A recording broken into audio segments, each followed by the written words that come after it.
신방을 통해 얻는 은혜가 무엇일까요? 오늘 본문을 중심으로 그것을 말씀드리려고 합니다. 이번 화요일부터 대신방이 있는데요, 신방을 받는 성도들이 신방을 통해 주시는 영적인 유익이 무엇인가를 알고 신방을 받는다면 더욱더 큰 은혜가 있게 될 줄로 믿습니다. 오늘 본문 9절 말씀을 보면 항상 내 기도에 쉬지 않고 너희를 말하며 라고 했습니다. 바울 사도는 로마 교회 성도들을 위해서 늘 기도하고 있었습니다. 그렇지만 10절 말씀을 보면 바울은 어떻게 하든지 로마 교회를 방문하고 신방하기를 원했다, 그들을 만나보기를 원했다고 했습니다. 바울과 로마 교회 성도들이 서로 기도하면서 교통하고 있었지만 그것으로 만족할 수 없었다는 것입니다. 직접 가서 얼굴을 보고 만나서 교제하고 싶었습니다. 먼 곳에 떨어져 있으면서 서로 기도로 교통하고 있지만 그러나 바울은 그들의 얼굴을 보고 싶었습니다. 그들이 어떻게 살고 있는지, 어떻게 신앙생활하고 있는지 알고 싶었습니다. 왜 그럴까요?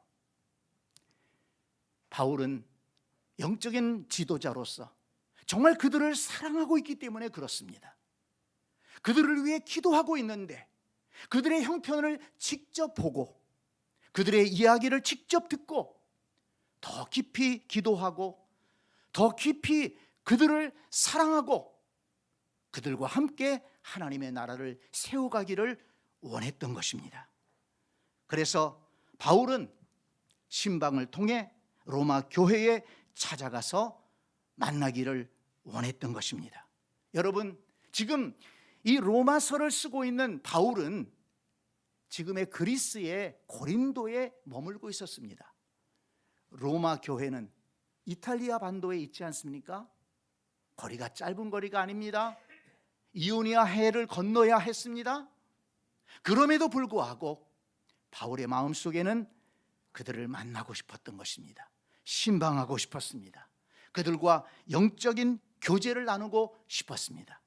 왜 그랬는가 하면 신방의 유익, 만남의 유익을 잘 알고 있었기 때문입니다. 여러분, 그렇지요. 우리가 세상을 살아가면서 이 만남이라는 것이 얼마나 중요합니까? 정말 내가 사랑하는 사람은 자주 만나고 싶죠. 그리고 만남을 통해서 우리 인생의 많은 일들이 결정되지 않습니까? 세상에 태어났는데 어떤 부모를 만나느냐에 따라 인생이 달라지기도 합니다. 학교에 들어가서 많은 사람들이 있지만 어떤 친구를 사귀느냐에 따라서 그 사람의 인생이 달라지기도 합니다. 정말 좋은 친구를 만나서 좋은 영향을 받고 그 친구와 함께 성공적인 인생을 살아가는 사람이 있는가 하면 어떤 사람은 불행하게도 잘못된 친구를 만나고 그 잘못된 친구와 어울리다가 인생을 망치는 그런 사람들도 있지 않습니까? 그래서 그 친구를 보면 그 사람을 알 수 있다라는 말도 있습니다. 정채봉 씨가 남긴 만남이라는 유명한 시가 있는데요, 그 시를 읽어보면 여러 종류의 만남을 이야기했습니다. 가장 잘못된 만남은 생선과도 같은 만남이다. 만나면 만날수록 냄새가 나니까. 그렇죠. 어떤 사람은 만나고 싶지도 않지만 그러나 만나고 나서도 영 기분이 좋지 않아요.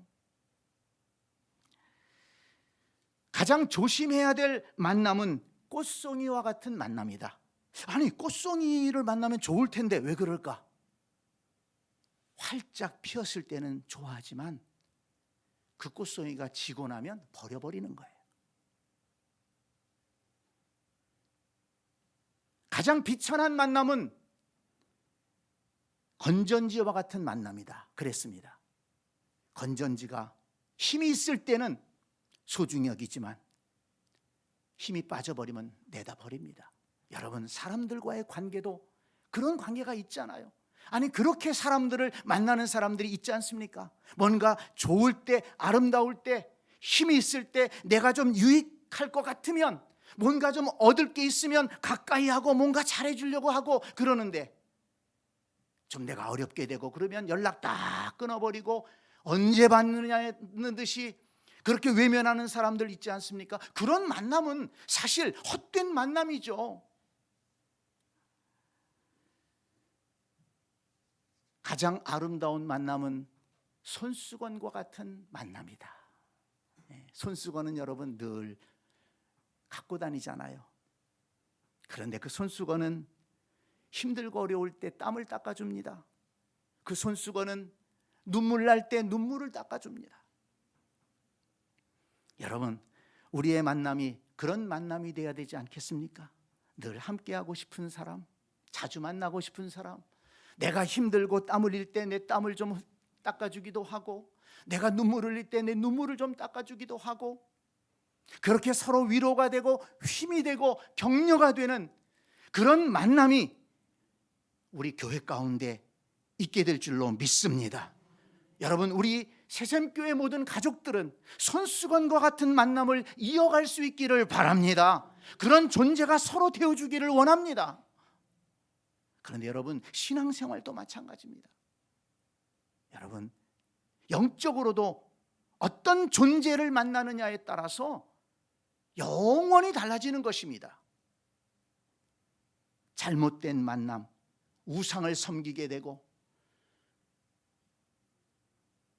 그리고 헛된 종교를 믿게 되면 거기에 얽매이지 않습니까? 제가 자주 얘기하죠.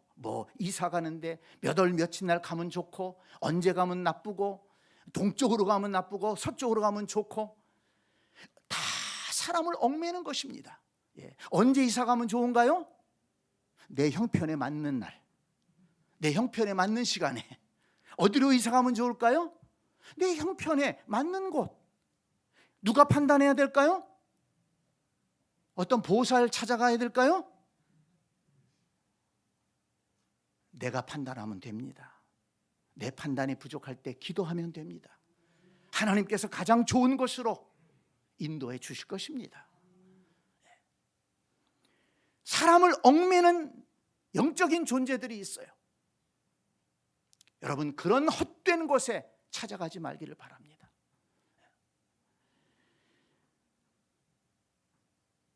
하나님을 만나면, 죄인들이 하나님을 만나면 구원을 받습니다. 우리의 영혼을 구원하시는 창조주 하나님을 만나야 될 줄로 믿습니다. 낙심하고 절망한 사람이 예수 그리스도를 만나면 인생의 용기를 얻습니다. 여러분, 정말 요즘에 마음이 좀 낙심되는 분들이 있습니까? 주님을 만나보시기 바랍니다. 예수 그리스도를 만나보시기 바랍니다. 틀림없이 마음이 무거워서 주님께 나아갔는데 다시 일어설 때에는 새로운 용기를 하나님께로부터 얻게 될 줄로 믿습니다. 인생의 깊은 상처와 아픔 속에 눈물을 흘리는 분들이 있습니까? 누구를 만나야 되겠습니까? 어떤 사람을 만나는 것도 좋겠지만, 그러나 여러분, 성령님을 만나시기 바랍니다. 찬양하며 기도하며 성령님의 위로를 기다릴 때 성령님께서 우리의 마음을 만져주시고 눈물을 닦아주시고 새로운 힘을 허락해 주실 줄 믿습니다. 인생에 방황하는 심령들, 성경을 만나시기를 바랍니다. 여러분, 성경을 왜 읽어야 됩니까? 성경을 왜 우리가 봐야 됩니까? 성경은 우리의 인생을 올바른 길로 인도해 주기 때문에 그렇습니다.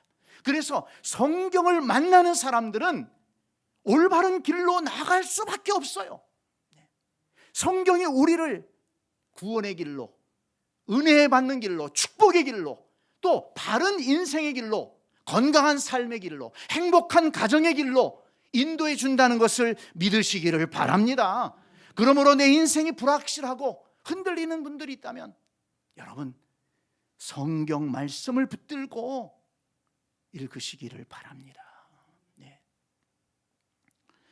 이번 우리가 대신방을 하는데도요, 이 만남이 복된 만남이 될 수 있기를 바랍니다. 성도들과 목사가 만나서 얘기하고 또 말씀을 전하고 함께 기도함으로 인해서 그곳에 하나님이 역사하시고 그 만남이 참으로 영적으로 유익한 만남이요, 하나님의 은혜를 경험하는 복된 만남이 될 줄로 믿습니다. 마태복음 18장 19절에서 약속하셨습니다. 너희 중에 두 사람이 땅에서 합심하여 무엇이든지 구하면 하늘에 계신 내 아버지께서 그들을 위하여 이루게 하시리라. 네, 이 말씀은 신방을 받는 것에도 적용될 수 있지 않습니까? 목사와 성도님들이 같이 만나서 말씀을 나누고 기도할 때 하나님께서 이 말씀대로 응답해 주실 것입니다. 그래서 여러분, 이번 신방의 만남이 참으로 영적인 유익함이 있는 만남이 될 줄로 믿습니다. 그런 기대를 가지고 신방을 준비할 수 있기를 바랍니다. 더 나아가서 오늘 본문 11절 12절을 보면 바울은 로마 교회의 성도들을 신방하고 만나려는 그 구체적인 이유를 가르쳐주고 있습니다. 자, 11절 12절을 다시 한번 읽습니다. 시작. 내가 너희 보기를 간절히 원하는 것은 어떤 신령한 은사를 너희에게 나누어 주어 너희를 견고하게 하려 함이니 이는 곧 내가 너희 가운데서 너희와 나의 믿음으로 말미암아 피차 안위함을 얻으려 함이라. 아멘. 내가 너희 보기를 간절히 원하는 것은, 내가 너희를 만나려고 하는 것은, 내가 너희를 신방하려고 하는 것은 이런 이유가 있기 때문이다. 세 가지를 얘기하고 있죠. 먼저 어떤 신령한 은사를 너희에게 나누어 주어. 신령한 은사를 나누어 주기를 원해서 방문하려고 한다는 것입니다. 로마서 15장 29절을 보니까 이런 말씀이 있어요. 내가 너희에게 나아갈 때에 그리스도의 충만한 복을 가지고 갈 줄을 아노라. 한번 따라서 합시다. 그리스도의 충만한 복을 가지고 갈 줄을 아노라. 아멘. 이 말씀을 읽으면서 야, 바울의 심정이 나의 심정이구나. 아니, 나의 마음속에, 이 신방을 준비하는 목사의 마음속에 이런 마음이 가득해야 되겠구나. 이런 이 말씀을 통해서 그런 생각을 했습니다. 바울이 지금 로마 교회를 신방하기를 간절한 마음이 있는데 뭘 가지고 가겠다고요? 신령한 은사를 좀 가져가서 나눠주고 싶다. 그리스도의 충만한 복을 좀 가지고 가고 싶다. 이런 마음이에요. 물론 이것은 바울이 주는 게 아닙니다. 신령한 은사를 바울이 주겠어요? 그리스도의 그 충만한 복을 바울이 주는 것입니까? 아니죠. 그러나 바울이 신방에서 그들을 만나서 말씀을 전하고 기도하고 위로해 줄 때 누가?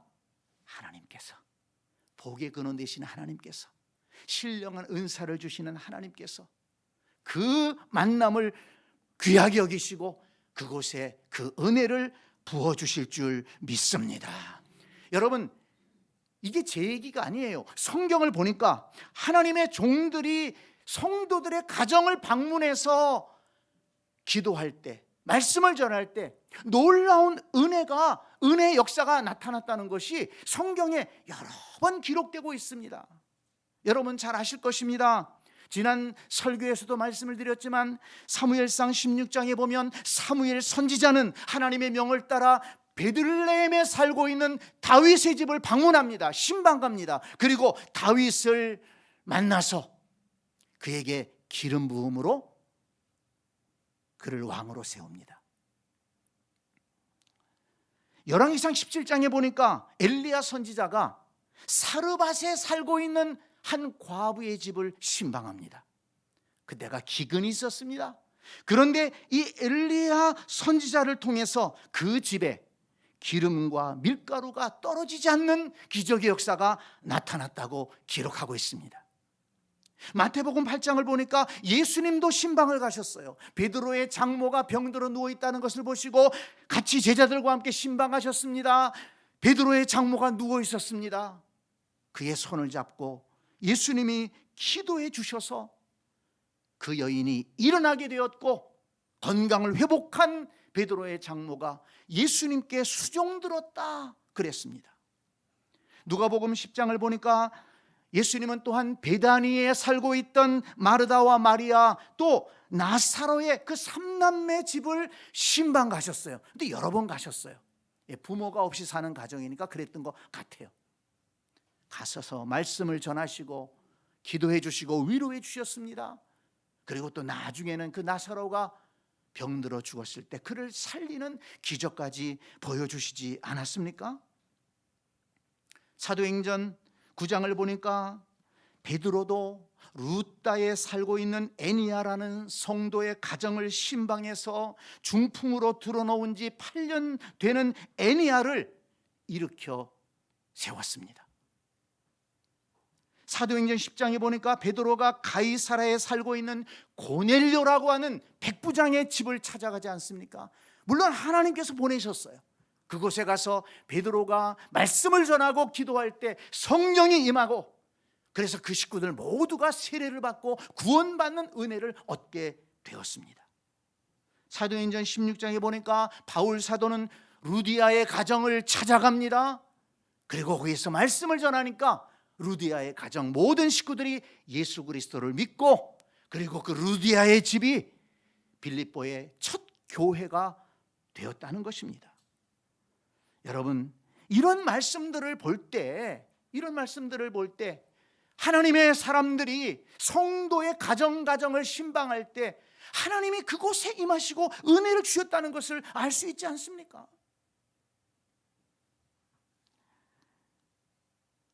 그래서 야고보서 5장 14절 말씀을 보니까 너희 중에 병든 자가 있느냐? 그는 교회의 장로들을 청할 것이요 그랬습니다. 너희 중에 병든 자가 있느냐? 너희 중에 문제 있는 자들이 있느냐?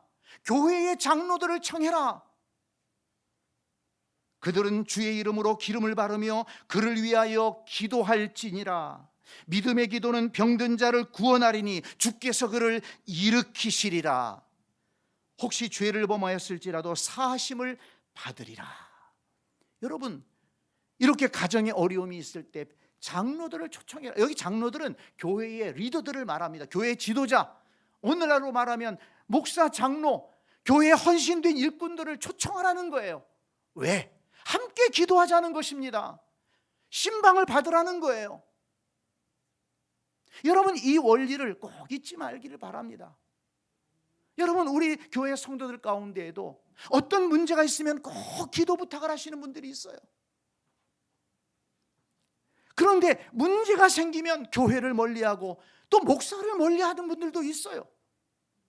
안타깝습니다. 분명히 문제가 있는데, 고민이 있는 것 같은데, 어려움이 있는 것 같은데 자꾸 목사를 피하고 전화도 안 받고 답답하게 이럴 데 없어요. 그때 목사의 심정은 눈물 납니다. 목사님, 이런 기도 제목이 있는데 좀 기도해 주세요. 여러분, 함께 기도해서 문제를 해결해 나가야 될 거 아니겠습니까? 여러분, 이 교회를 무시하지 말기를 바랍니다. 죄송합니다, 제가 이런 표현을 써서. 여러분, 우리 새샘교회 성도들, 어느 한 가정에 아픔이 있다고 하면 서로가 같이 마음 아파하지 않습니까? 서로가 함께 기도하지 않습니까? 염려하지 않습니까? 여러분, 이것이 교회의 존재 이유이며 교회의 가치인 것입니다. 그 교회의 사랑을 머금고 우리가 신앙생활을 하고 있는 것입니다. 눈에 보이지 않지만 목사를 비롯한 우리 장로님들, 권사님들, 우리 성도들 한 사람 한 사람이 어떻게 잘 지내고 있는가, 믿음으로 살아가고 있는가, 어려움이 없는가 바라보고 있고, 그리고 기도하고 있고 격려하고 있습니다. 여러분, 주의 말씀을 기억하면서 어려운 일이 있을 때, 힘든 일이 있을 때, 기도 제목이 있을 때 여러분 나눌 수 있기를 바랍니다. 기도해 주세요. 신방해 주세요. 기도가 필요합니다. 응원이 필요합니다. 또 다른 사람이 그런 도움이 필요하다면 내가 또 기꺼이 거기 동참해서 나도 기도해주고 손잡아 일으켜주고, 여러분 그것이 신앙생활의 축복이요 교회 생활의 축복인 줄 믿습니다. 그 은혜가 넘치는 우리 새샘교회, 그리고 이번 신방이 될 줄로 믿습니다. 민수기 6장 22절 말씀해 보니까 하나님께서 아론과 그의 아들들을 제사장으로 세운 다음에 그들에게 말씀하신 것이 있습니다. 이스라엘 자손을 위하여 축복하라. 네, 아론과 그의 아들들을 특별히 구별해서 제사장으로 세우셨어요. 제사장이 뭐 하는 사람들입니까? 제사를 주관하는 사람들이죠. 예배를 주관하는 사람이에요. 근데 그것만이 주된 업무가 아니에요. 이스라엘 백성들을 위해 축복하라.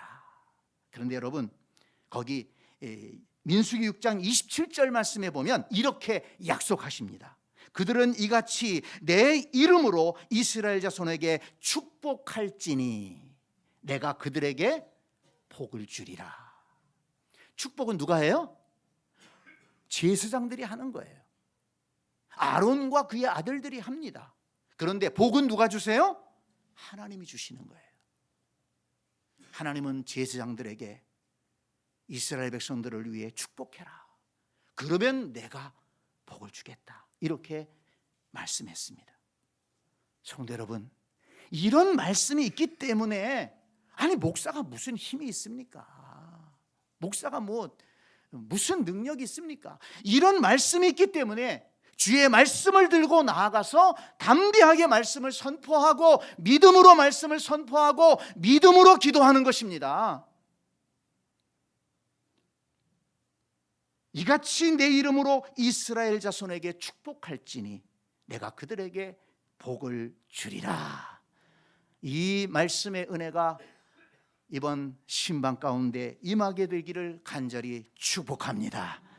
또한 오늘 보면 11절 말씀을 보니까 바울이 로마 교회 성도들을 만나기 원하는 또 하나의 중요한 것이 있습니다. 그것이 뭡니까? 신령한 은사를 나누어 주어 성도들을 견고하게 하려 함이라. 이렇게 말씀했습니다. 네. 무엇 때문에 신령한 은혜를 나누어 주느냐? 성도들을 견고하게 세우기 위함이라고 하는 것입니다. 이 견고하게 세운다, 이런 말씀을 볼 때 로마 교회 성도들 가운데에도 흔들리는 성도들이 있었던 것 같아요. 믿음이 흔들리고 신앙생활이 연약한 그런 성도들이 있었던 것 같습니다. 그렇죠. 어느 시대에나 딱 믿음에 서가지고 굳세게 신앙생활하는 분들만 있습니까? 믿음에 연약한 성도들이 있죠. 무엇 때문에 그들이 연약한 믿음을 가졌을까? 이 로마서 말씀을 좀 살펴보니까요, 믿음과 구원의 문제가 확신을 갖지 못하기 때문에, 믿음과 구원의 문제에 대해서 확신을 갖지 못하기 때문에 흔들렸던 사람들이 있는 것 같습니다. 이 로마 세계에는요 우상들이 많았습니다. 네, 아주 천지가 다 우상이에요. 천지가 다 우상이에요. 그러니까 그 로마 세계 속에 살던 사람들은 이 우상을 섬기는 것에 익숙해 있었어요. 그런데 예수 그리스도의 복음을 들었습니다. 그리고 교회에 나오게 되었습니다. 그럼에도 불구하고 과연 예수 그리스도의 복음이 진정한 복음이냐? 그들이 전하고 있는 창조주 하나님, 여호와 하나님이 참된 신이냐? 로마 세계 사람들이 섬기고 있던 그 모든 신들은 거짓 것들이요, 참으로 유일하신 여호와 하나님, 그분을 믿고 섬기고 그분을 의지해야 되느냐? 여기에 확신을 갖지 못한 그런 성도들이 있었다는 것입니다. 십자가에 달려 죽은 예수 그리스도가 진정으로 하나님이 보내신 메시아냐? 그 예수 그리스도를 영접하는 것이 구원의 길이냐? 여기에 대한 확신이 없었어요. 그래서 바울은 그들을 만나서 그 복음을 전하고 싶었던 것입니다.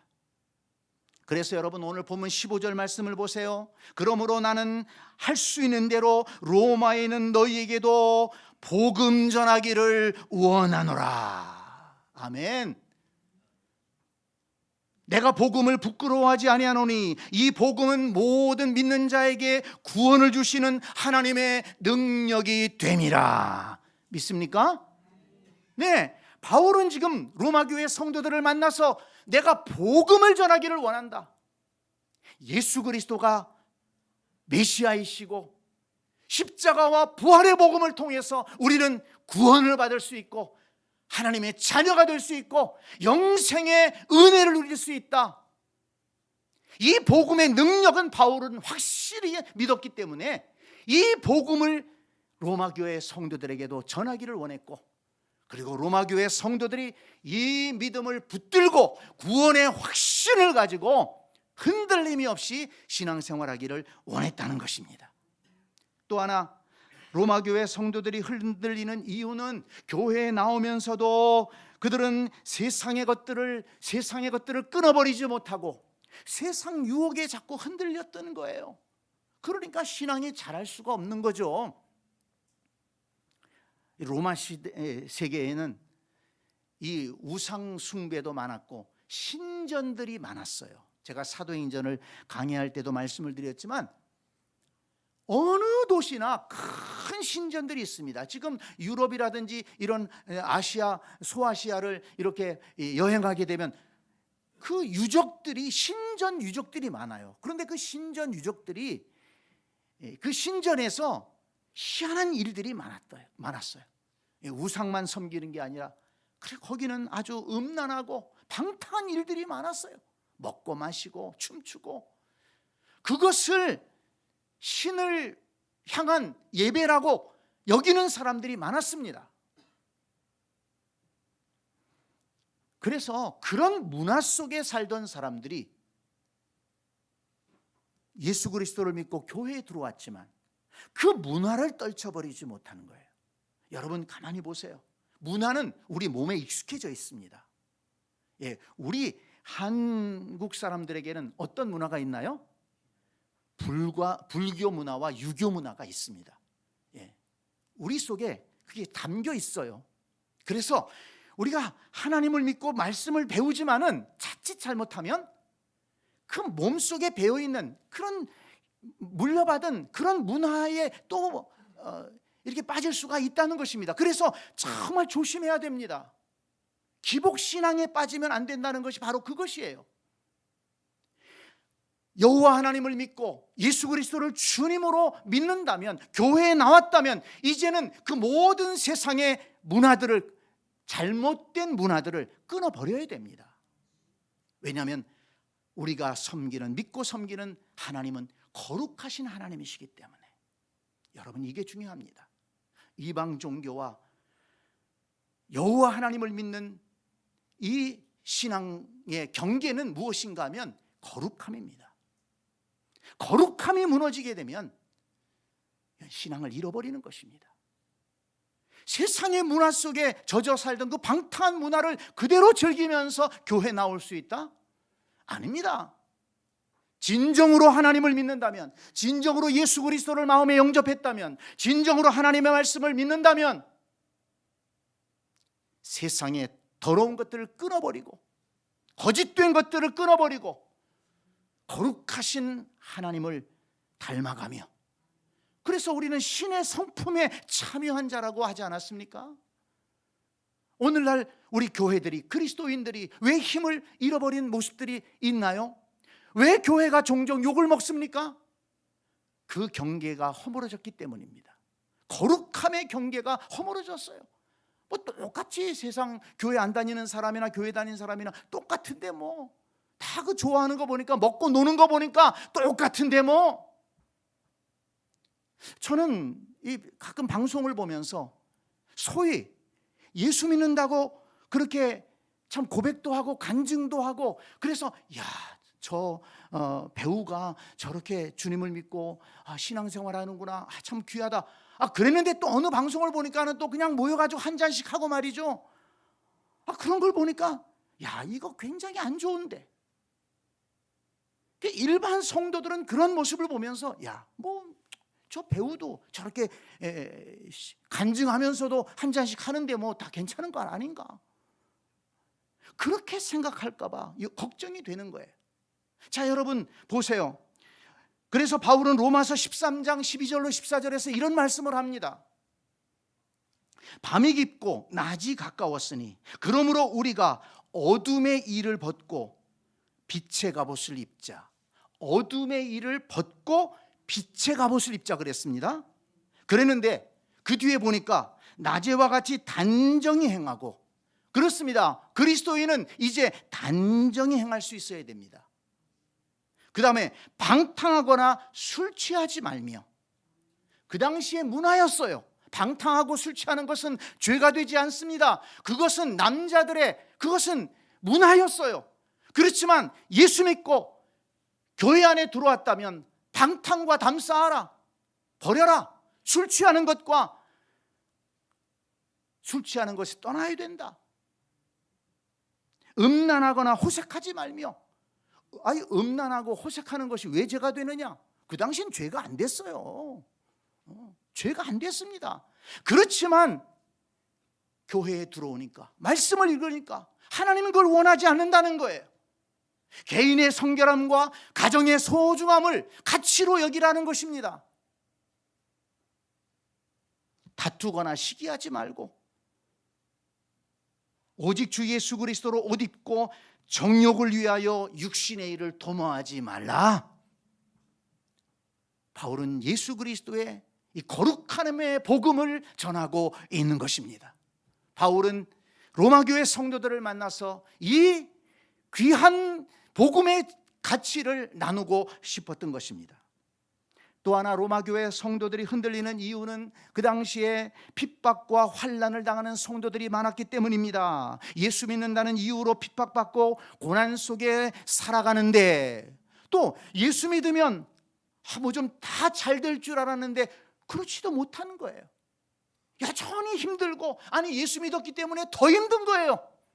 예수 안 믿었으면 뭐 그냥 즐기며 살아도 되고, 다른 사람들이 나한테 문제 삼을 것도 없는데 예수 믿는다고 쫓겨나기도 하고, 예수 믿는다고 어려움 당하고 미움받기도 하고, 때로는 박해를 받습니다. 그러니 믿음이 연약한 성도들은 흔들리는 거예요. 내가 이 믿음을 계속 지켜야 될 이유가 있느냐, 내가 교회에 계속 나가야 될 이유가 있느냐, 이런 손해를 감수하고서라도, 이런 아픔을 당하면서라도 교회 나가야 되느냐, 이런 질문이 있겠어요, 없겠어요? 당연히 있죠. 그래서 바울은 그들을 만나서, 그렇게 힘들고 어렵게 신앙생활하는 성도들을 만나서 그들을 손잡아주고 위로해주고 이 복음의 가치를 알려주면서 끝까지 믿음을 지키자, 흔들리지 말고 하나님을 섬기고 예배하며 살아가자, 이렇게 성도들의 믿음을 굳게 세우기 위해서 만나기를 원했다는 것입니다. 그래서 오늘 본문의 12절 말씀을 보니까 이는 곧 내가 너희 가운데서 너희와 나의 믿음으로 말미암아 피차 안위함을 얻으려 함이라 그랬습니다. 여러분, 여기 중요한 말씀이 너희와 나의 믿음으로 말미암아, 너희와 나의 믿음으로 말미암아 피차 안위함을 얻으려 한다. 그렇습니다. 바울의 믿음과 로마 성도들의 믿음이 만납니다. 그 믿음과 믿음이 만날 때 거기에서 시너지 효과가 나타나는 거예요. 그리고 그 만남을 통해서 피차 안위를 얻게 된다. 위로와 격려를 얻게 되고 믿음 안에 굳게 서게 된다는 것입니다. 여러분, 이것이 신앙인의 만남의 능력입니다. 여러분, 우리 그리스도인들은요, 너와 나의 믿음, 너의 믿음, 나의 믿음이 만나서 시너지 효과가 나타나야 돼요. 근데 여러분, 죄송합니다. 어떤 사람들은요, 그 사람하고 만나면 이상하게 믿음이 약해져.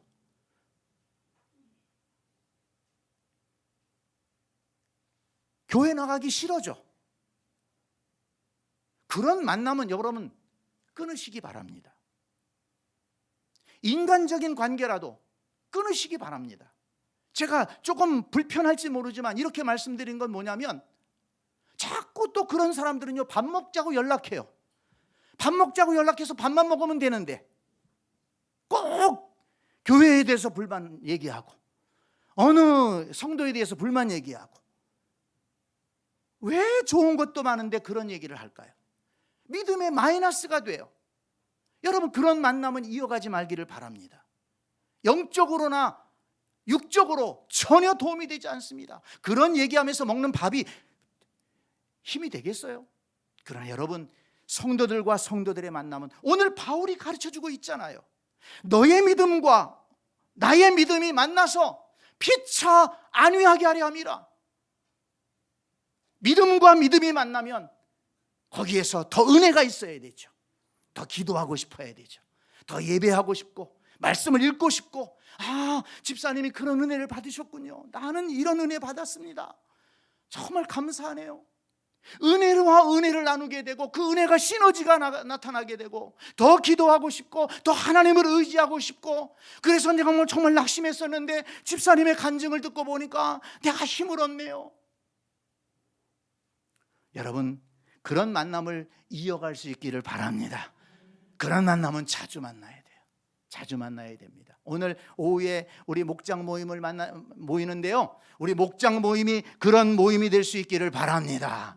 여러분, 우리 목장 모임에 우리 권사님의 믿음, 집사님의 믿음, 성도님들의 믿음이 함께 모이는 거예요. 여러분, 사람들끼리만 모이는 게 아닙니다. 우리는 믿음의 사람이 모이는 겁니다. 거룩한 모임입니다. 두세 사람이 내 이름으로 모인 곳에 내가 그들과 함께하리라. 오늘 목장 모임 속에 주님이 함께 하신다는 것을 믿으시기 바랍니다. 우리의 믿음이 함께 만나서 믿음의 시너지 효과를 나타내는 것이 목장 모임입니다. 이번 신방도 그렇습니다. 목사의 믿음과 우리 성도들의 믿음이 함께 만나서 거기서 말씀의 능력, 기도의 능력, 성령의 능력이 나타나게 될 줄로 믿습니다. 이런 만남의, 영적 만남의 유익을 우리가 믿고 기대함으로 만나서 하나님이 그 만남 속에 부어주시는 풍성한 은혜를 받아 누릴 수 있는 우리 모두가 될 수 있기를 간절히 축원합니다. 아멘.